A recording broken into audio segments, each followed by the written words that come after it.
build and his natural game, the people on this team could teach him how to be a four. Like you have Kevin Durant, a 7-footer. Kevin Durant is taller than Nick Claxton, and I just feel like having a guy like Taurean Prince on the roster just keeps a Nick Claxton, or the potentiality of a Nick Claxton, away from seeing. And seeing Zach Lowe say that the Nets had no inclination of trading Taurean Prince, never did. That really was like a punch in my stomach. Because I thought he was untradeable. I thought that contract made it where it wasn't him. Did you happen to see those comments by Zach? Yeah. I did see those. I did see those comments that he had made. But I guess, I mean, look, Prince had a bad look.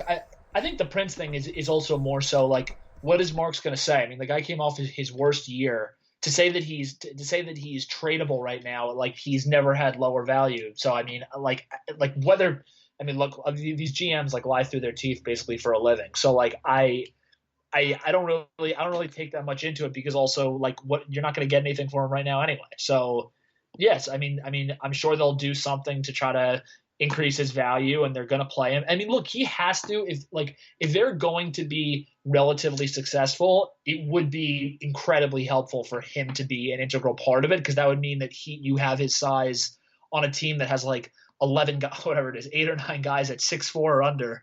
Like they need guys like him to step up. So, I mean, I mean, they're kind of damned if you do, damned if you don't. Because if he plays super well, then they might just be like, all right, we got to keep this guy because he's one of our bigger dudes. And if he plays poorly, then as you said, he becomes more untradeable. So I don't know. I mean, I think Prince is more likely to be on the team. The thing that I'm the most, I think he's going to start. I think he's going to be the 3. The thing I'm most intrigued about, to be honest, and I know a lot of Nets Twitter has talked about this, and I definitely have been wondering about this myself, is Marks understands value. He understands what it means if someone's going to be a free agent and whatnot.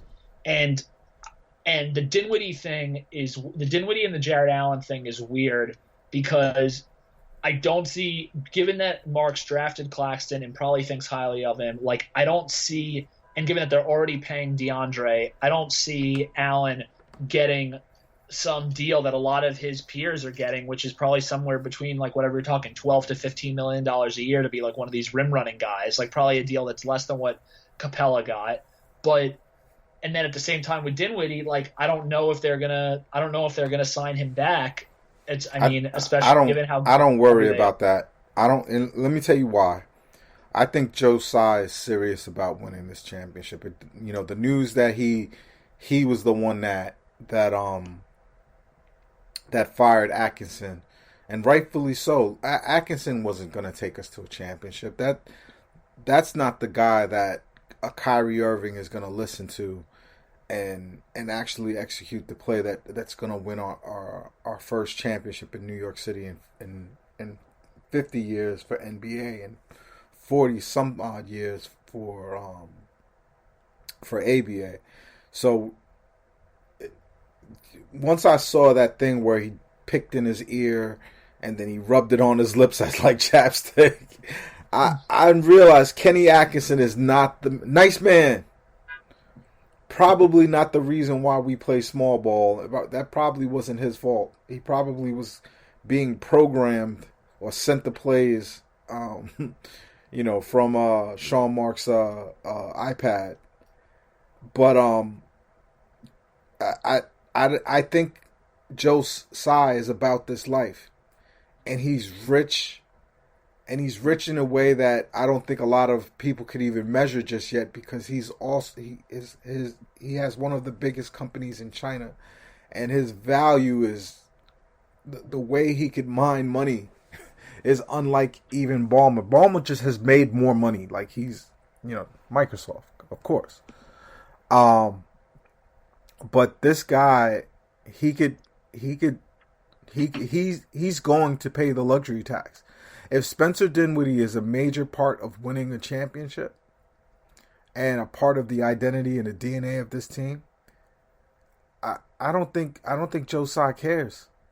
I think he's gonna give him the bag. It's just it all depends on what they do. If they Yeah, make this happen, I think the last thing we need to worry about is who's getting what contract. Joe Tsai is gonna pay it. Joe Tsai is richer than Prokhorov. He is the second richest NBA governor, as they call it now. yeah, Uh, the last thing we need to do as fans is count his money. If he's letting players go because he's trying to cut costs, then we're right back to Ratner and the nonsense that you guys endured in New Jersey. yep. This guy has deep pockets. He bought the team for $2.2 billion. He owns the arena, and he's invested. I don't worry about signing guys back. We're not the Sixers. We're not Houston. The Nets owner could sign back, and you want to know what? It's not even bad business. If he keeps this team good, the $2.2 billion is nothing. If this team wins a championship, it's easily worth $4 billion. If he flipped it, he'd make $2 billion. So I'm telling you, the luxury tax is going to be a problem. But I think the Nets have the best ownership in New York, and I don't think that's going to be a problem. I think Joe Tsai is the real one, and you see it. He quietly goes about his business. He makes the right social statements that basically ingratiate himself to the greater community of Brooklyn, and I don't think I think he's gonna shrug off that money and cut the check. So I don't worry about that part. Sam, what do you need to see coming out of this training camp?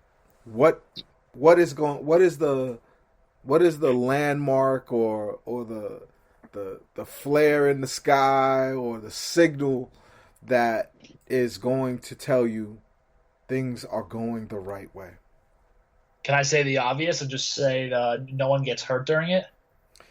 For me, that's like by far and away number one. If we're talking actual basketball, I'm curious to see kind of what the lineups are and what we're dealing with. Are we going to see like Prince start? Are we going to see them start with a kind of a more traditional lineup of like a classic 3 and a classic 4 and a classic 5? Or are we going to see more interesting smaller ball type lineups? I think those will probably be implemented later in games and depending on matchups. But yeah, I mean from that perspective, I think it will it will be interesting. I mean, like as we've talked about ad nauseum on this pod specifically, like I mean the amount of guards they have and the amount of small guards they have is like blows my mind to a certain extent, and I still don't totally get it.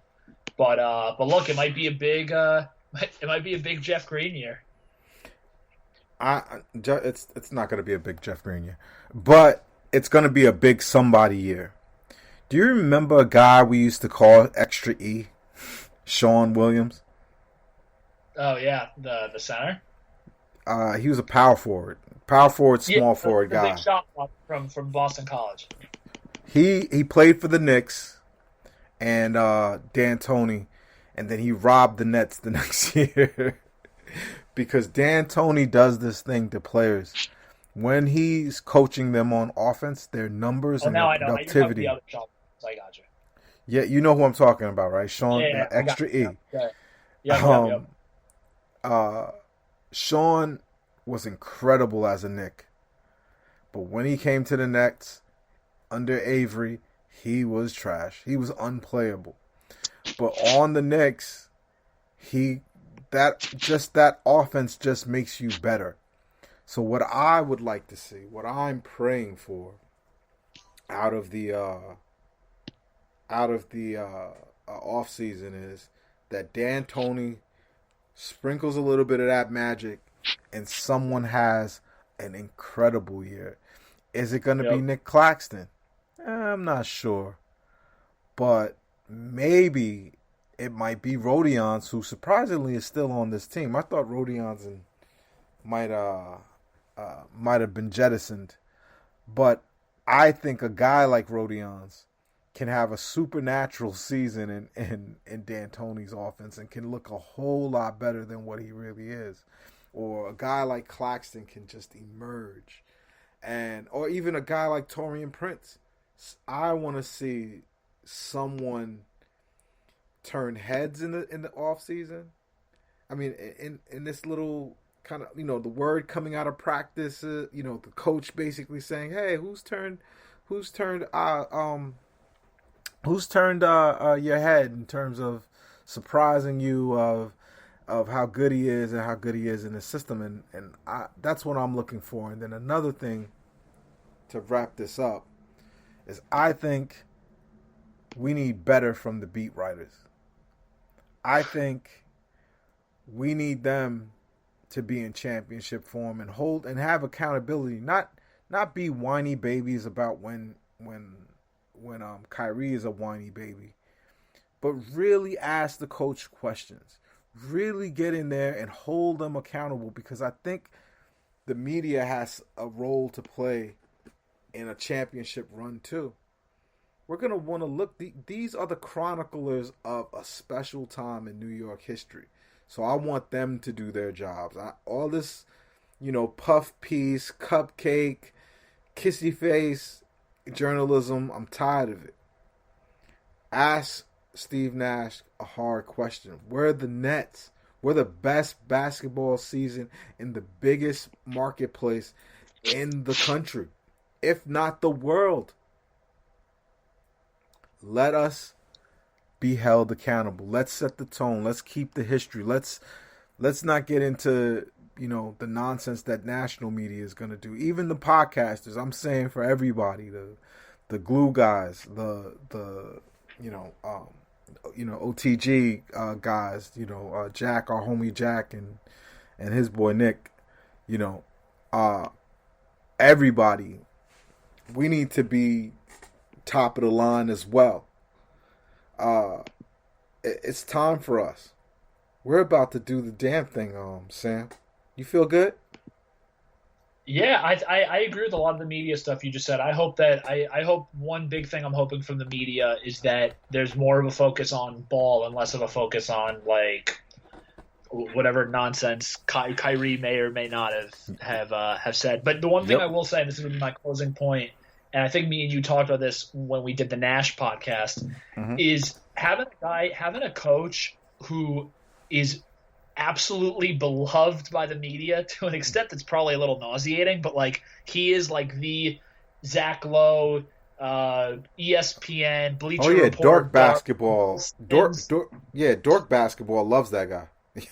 Everyone loves him. Dorks love him. Like the hype beast, culture guys love him. Like everybody loves him, and that I think will take pressure off because he's not like been working hard all my life just to make it in Europe like Kenny Atkinson was, who's got like the Catholic Long Island basketball thing going. Like Nash is a gazillionaire who's like unbelievably successful and is cool, and everyone doesn't likes he him. Look like the leader of a championship I mean, whatever it was that Pat Riley had, right?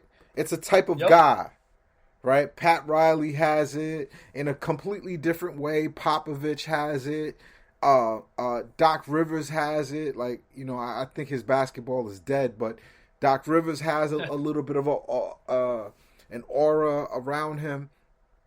Great coaches have that, and I'm looking at this dude and his super slim paleo diet body. Yeah, wearing the Theory suits and the J. Crew shirts. Yeah, hey man, he looks the part. We're gonna win a championship, though.